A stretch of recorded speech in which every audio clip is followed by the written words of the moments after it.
Saludo cordial desde la parroquia Nuestra Señora de las Nieves de Olaya, Antioquia, Colombia, Padre Francisco Kendo. En este cuarto domingo del tiempo ordinario, la liturgia nos propone el texto de Lucas 4, 21 a 30, continuación del Evangelio del domingo pasado. Nos ubicamos en el contexto, estamos en la sinagoga de Nazaret, en el escenario del culto propio del día de descanso del Shabbat. El Señor ha proclamado su discurso programático, querigmático y carismático como era Él. Lo ha proclamado sirviéndose del texto de Isaías 61, 1, 2, pero cambiando la frase del profeta que dice que el Señor ha venido a proclamar el año de venganza del Señor, porque Dios no tiene nada que ver con la venganza y la venganza no tiene nada que ver con Dios. De este texto quisiera proponer 3 ideas para nuestra meditación. La primera, la actualización de la palabra. Semeron peplero taigegrafe aute entois osingiumon. Hoy se ha cumplido esta escritura en los oídos de ustedes, les dice el Señor. El Señor, sirviéndose de la Sagrada Escritura, se presenta a sí mismo, su vida y su persona como la actualización de la palabra. Él es la palabra encarnada y Él es también la palabra actualizada. La palabra de Dios, la Sagrada Escritura, recibe actualización en sus obras, en su vida cotidiana. Hoy nosotros hemos de leer la Sagrada Escritura. Hoy hemos de meditar la Sagrada Escritura. Hoy hemos de orar la Sagrada Escritura. Hoy hemos de vivir la Sagrada Escritura. Hoy, no mañana. La meditación, la actualización de la Sagrada Escritura influye en nuestro hoy. Nuestro hoy influye en la lectura de la Sagrada Escritura y la lectura de la Sagrada Escritura influye en nuestro hoy.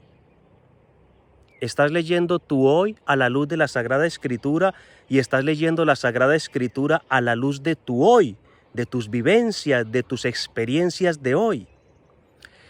Segundo, nuestras expectativas de Jesús. La gente, los paisanos le dijeron a Jesús: haz aquí entre nosotros las cosas que escuchamos que hiciste en Cafarnaúm. ¿Cuáles son las expectativas que sus paisanos tienen de Jesús? Esperan obras, productos a su favor. Es una expectativa interesada. Reducen a Cristo a un productor y pretenden ponerlo al servicio de sus intereses convenientes y conveniencias interesadas. Antiguamente se decía: amigo, cuanto tienes tanto vales. Hoy en esta que algunos llaman la sociedad del dogmatismo eficientista, se dice: amigo, cuanto produces tanto vales. Y la gente hasta cuando se va a trabajar dice: voy a producir.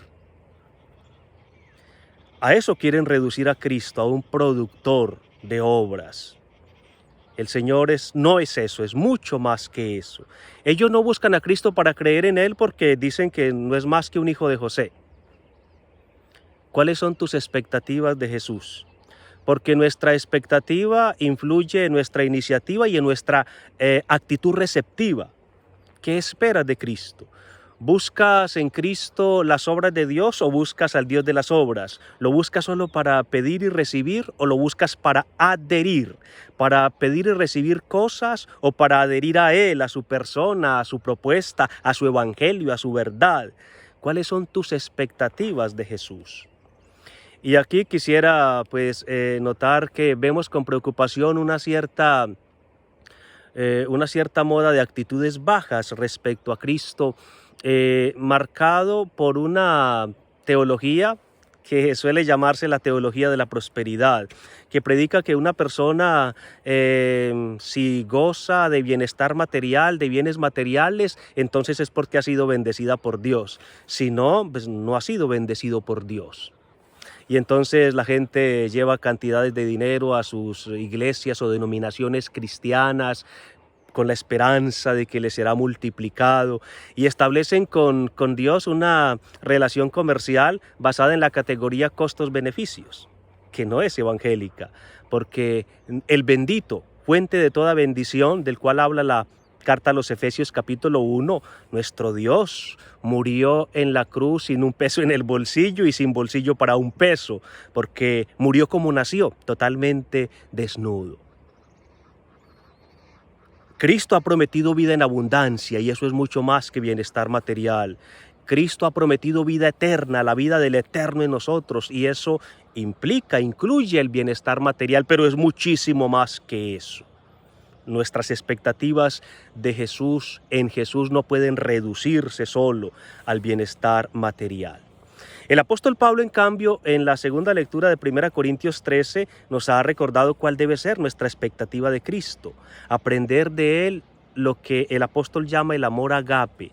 Los invito a que le hagan una lectura detenida a ese texto precioso, el llamado himno de la caridad. Subrayo algunos aspectos literarios que a mí me fascinan. Por 8 veces el apóstol emplea la palabra agape. En la parte central del himno, los versículos del 4 al 8, presenta 16 rasgos del amor agape. 8 de ellos están formulados positivamente y 8 de ellos están formulados negativamente. Esta preponderancia del número 8 me lleva a pensar que el apóstol nos está recordando que el amor agape ha de ser la actitud distintiva de quienes en el octavo día, el primer día después del día séptimo, el domingo, celebran la Eucaristía, de la cual ha hablado en 1 Corintios 10 y 11. Y que el agape es la actitud característica de los resucitados, de quienes esperan la resurrección del octavo día, la resurrección de la cual hablará en 1 Corintios 15. El amor agape, versículo 8, He agapiu depotepiptei, el amor nunca se acaba. Esperemos de Cristo eso, que nos regale como a los santos un agape, un amor maduro. Tercero, el lugar del profeta. Lo llevaron, dice el Evangelio, a la cima del monte, es decir, lo colocaron al borde del abismo, un poco aquí al borde del abismo, que es el lugar de todo profeta, porque el profeta termina siendo, el profeta que habla de inclusión y no de exclusión, termina siendo excluido, como Cristo aquí. Lentamente lo fueron sacando de la sinagoga, lo excomulgaron, lo sacaron de la ciudad, le quitaron la ciudadanía civil y lo llevaron al borde del abismo para sacarlo también de la tierra de los vivos. Ese es el lugar del profeta. Pero allí estaba Cristo con las actitudes que Jeremías nos pide hoy en la primera lectura. Allí estaba frente a todos y contra todos, como una Leir Mitzar, como una ciudad fortificada, como una Amud Barcel, como una columna de hierro, como Homoth Nehoshed, como un muro de bronce. Allí estaba, resistiendo. Ese es el lugar de todo profeta. Un profeta que no incomode no es profeta. Un profeta que no disturbe no es profeta. Un profeta que no perturbe no es profeta. Necesitamos hoy poesía y profecía que vengan a interrumpir el silencio sepulcral que no ama y que no edifica. Como decía Orígenes, el silencio no edifica la iglesia. La Virgen María nos ayude a hacer palabra actualizada, a ser los profetas de hoy y a esperar grande en Jesús. Buen domingo.